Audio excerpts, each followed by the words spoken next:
My name is Daniel. I grew up in a small town. The town was quiet, and people knew each other. Children played together in the streets. But I was different. I was always the outsider. When I was a child, I wanted to join the other kids. I wanted to run, laugh, and play.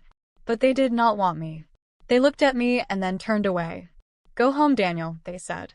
"You don't belong here." Their words were sharp, like little knives. I tried to smile, but my smile was weak. I wanted to cry, but I stayed quiet. At school, things were the same. I sat alone in the classroom.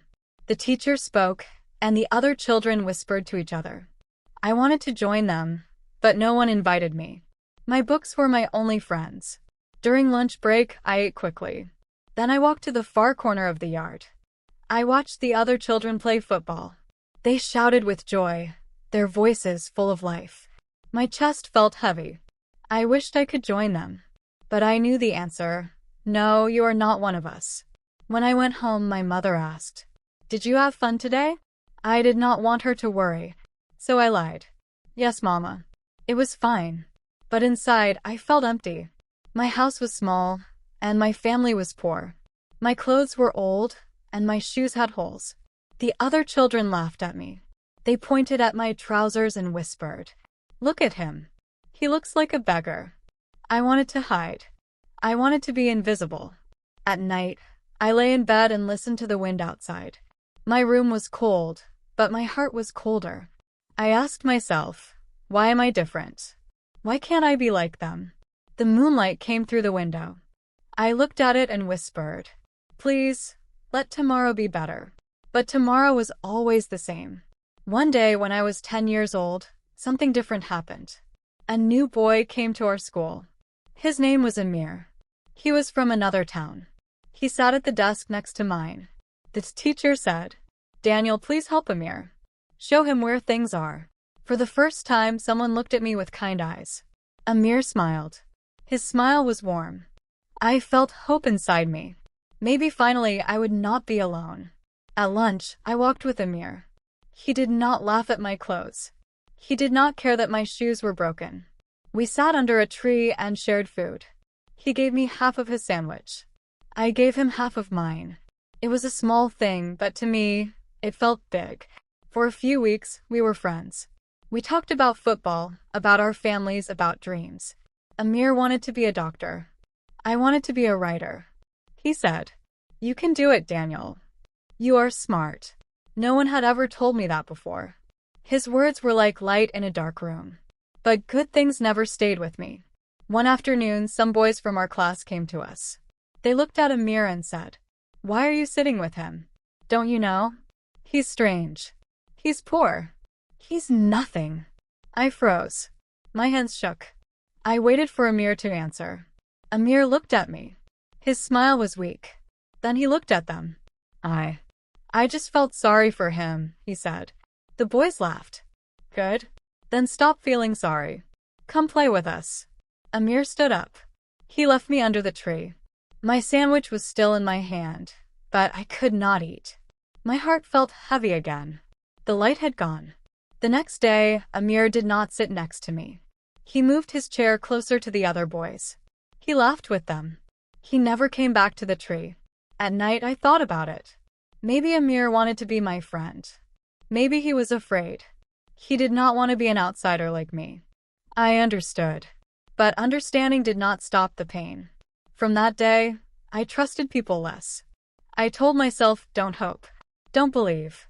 People always leave.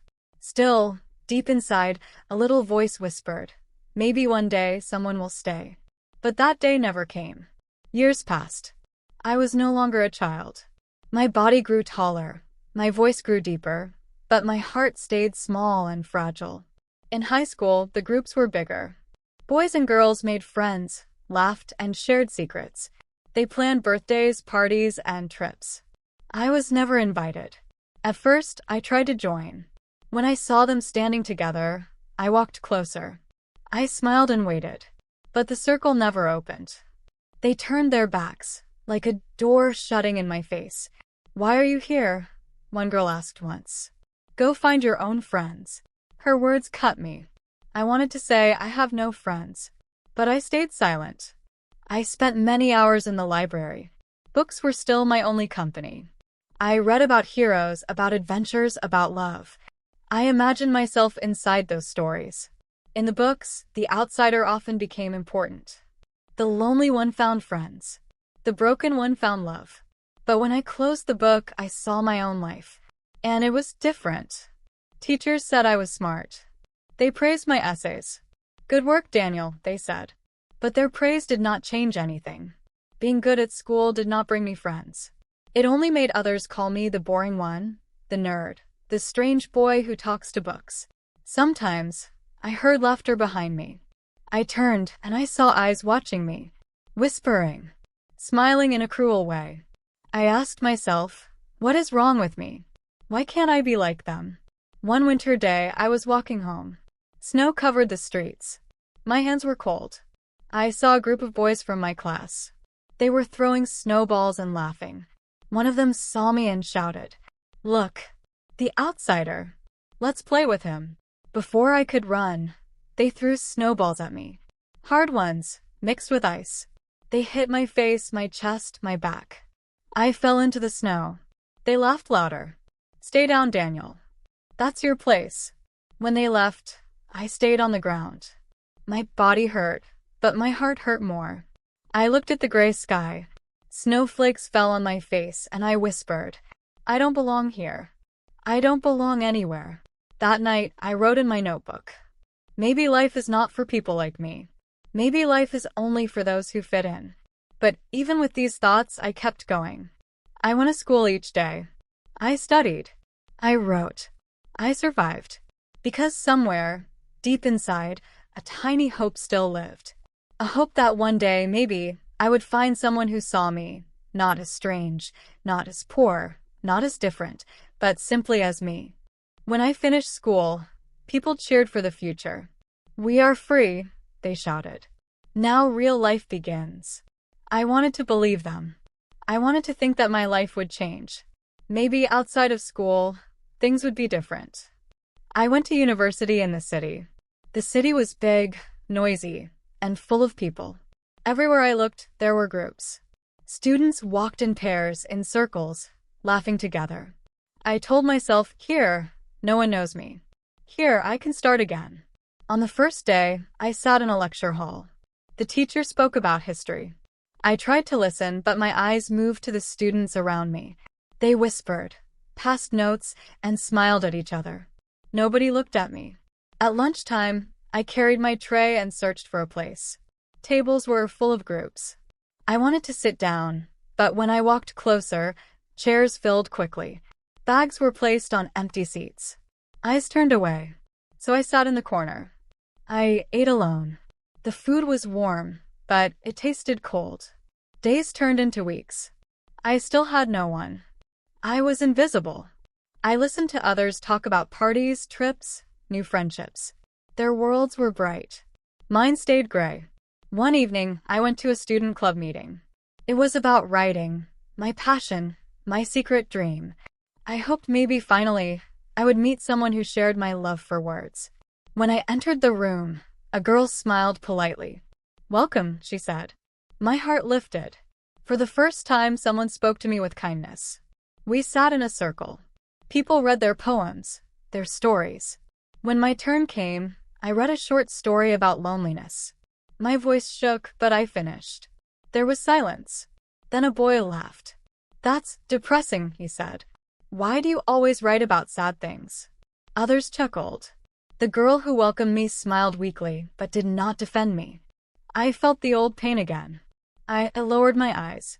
I said nothing. After the meeting, I walked back to my small room in the dormitory. I sat on the bed and whispered, "It's always the same. No matter where I go, I am the outsider." That night, I did not sleep. I stared at the ceiling. I thought about how people were like closed doors. I knocked again and again, but no one opened. Still, I kept writing. My notebook filled with words, stories, pieces of my heart. Writing was the only place where I belonged. But even when I wrote, the question returned, will anyone ever read this? Will anyone ever care? And the silence answered, no. After 4 years, I finished university. I hoped the world outside would be kinder. I told myself work will be different. Adults will not act like children. I found a job in a small office. The pay was low, but I was grateful. My first day, I wore my best shirt, even though it was old.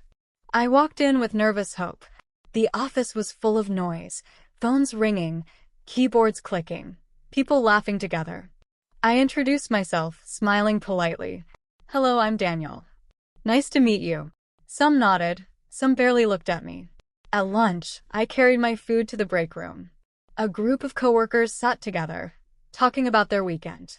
I stood near them, waiting for an invitation. None came. I sat at the far corner, eating quickly, pretending not to care. Days turned into weeks. My work was good.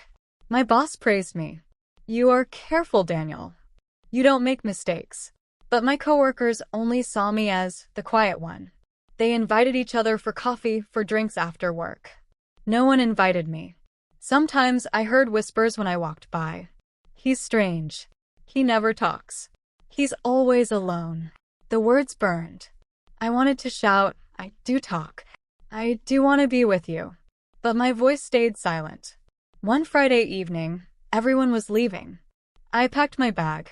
A coworker said loudly, we're all going to the bar. Let's go. I looked up with hope.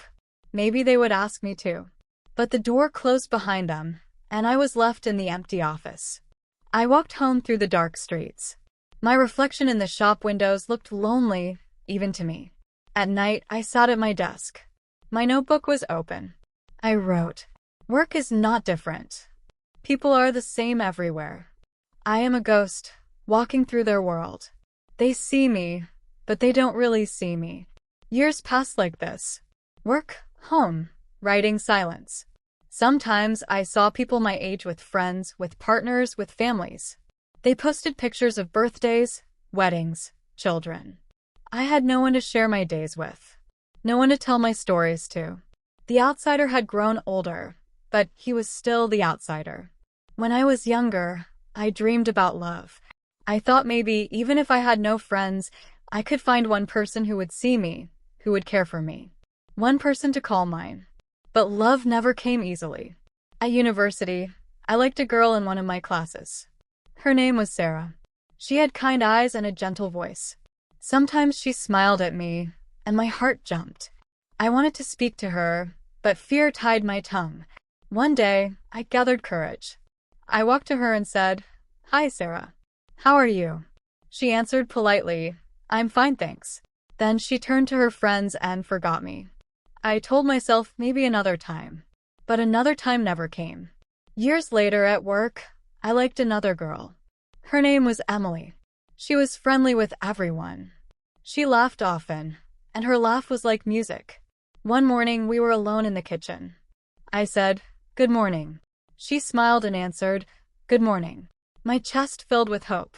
I wanted to ask her for coffee, but before I spoke, 2 other coworkers entered. They hugged Emily and joked with her. She left with them. I stayed behind, holding my empty cup. That night, I sat in my room and whispered, Why can't anyone see me? It wasn't that I never tried. Sometimes I wrote small notes to myself, Tomorrow I will speak. Tomorrow I will ask. But when tomorrow came, fear returned. And when I finally spoke, the answer was always distance. Years passed. People around me got married. They shared pictures of rings, of babies, of homes. I watched from the outside, like a man standing in the rain, looking through a window at a warm family dinner. I told myself, love is not for me. Love is for others, not for outsiders. Still, I could not kill the small hope inside. Late at night, I imagined a hand holding mine, a voice saying, I understand you. But when morning came, my hand was empty, my room was silent. And I remained alone. Time is strange. It moves slowly when you are waiting, but when you look back, whole years are gone. I was no longer a young man. My hair started to turn gray. My face showed lines from years of silence and sadness. Still, my life looked the same. Work, home, writing, sleep. People at work changed. Some left, some were new. But my place never changed. I was the quiet one in the corner, the man no one invited. Sometimes a coworker asked, "So, Daniel, how was your weekend?" I answered, "It was fine, thank you." But the truth was always the same. My weekend was empty. No parties, no friends, no laughter. Just me, my notebook, and the sound of the clock on the wall. When I was younger, I told myself things would change. I thought when I grow up, I will find my people. But as the years passed, nothing changed. At night, I looked at the mirror. A lonely child stared back at me, trapped inside an older body. I tried to find comfort in small things. A good book. A walk in the park. The sound of birds in the morning. But even in those moments, I felt the shadow of loneliness walking beside me. One Sunday, I went to the park. Families were having picnics. Children ran laughing. Couples held hands. I sat on a bench, watching. I wanted to smile at them, but tears filled my eyes instead. I whispered to myself, "Life is a room full of voices, and I am standing outside the door." Sometimes, I wondered if maybe it was my fault. Maybe I was too shy, too quiet, too strange. Maybe I pushed people away without knowing. Other times, I thought it was the world's fault. People only liked those who looked the same, dressed the same, laughed the same. They didn't want someone who was different. The truth? I never really knew. All I knew was that time was running, and I was running out of chances. One evening, I sat by the window. The sky was turning dark, painted with orange and purple. I thought, will my whole life be like this? Will I die as I lived, an outsider? The thought scared me, but it also felt true. So I picked up my notebook again, and I wrote, "The years are silent, but silence has a sound. It is the sound of my heart, waiting for something that never comes." Loneliness is heavy. At first, you carry it on your back. Then it moves into your chest. In the end, it fills your whole body until you feel you cannot breathe. By the time I was 40, I felt that weight every day. Work was the same. Home was the same. My notebook was full of stories no one read. My life was full of days no one noticed. Sometimes I thought if I disappeared, would anyone care? The answer came quickly, no. One winter evening, I walked home from work. The streets were dark, and the air was cold. People hurried by, talking on their phones, laughing with friends. I walked alone, my breath white in the air. When I reached my apartment, I sat in the silence. The walls felt close, like they were pressing against me. I turned on the light, but the room stayed empty. I whispered to myself, "Why am I here? What is the point?" I thought about my life. The years of rejection. The smiles that never lasted. The friends that never stayed. The love that never came. A thought grew in my mind. Maybe I don't need to continue. Maybe it is better to stop. That night, I stood by the window. From the 10th floor, the city lights looked small and far away. Cars moved like little toys on the road below. I opened the window. Cold air rushed into the room. I closed my eyes. I imagined falling, the air rushing past me, the silence ending at last. But then, I heard something. It was not a voice from outside. It was a voice from inside, small and weak, but clear. It whispered, "Wait. Not yet." I stepped back. My hands were shaking. I closed the window and sat on the floor. I cried. I cried for the boy I was, for the man I became, for all the years lost in silence. The tears fell until I was empty.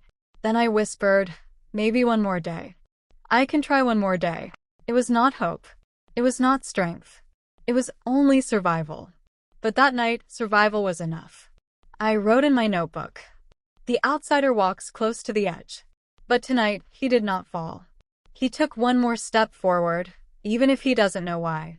And that was how I stayed alive. One day at a time.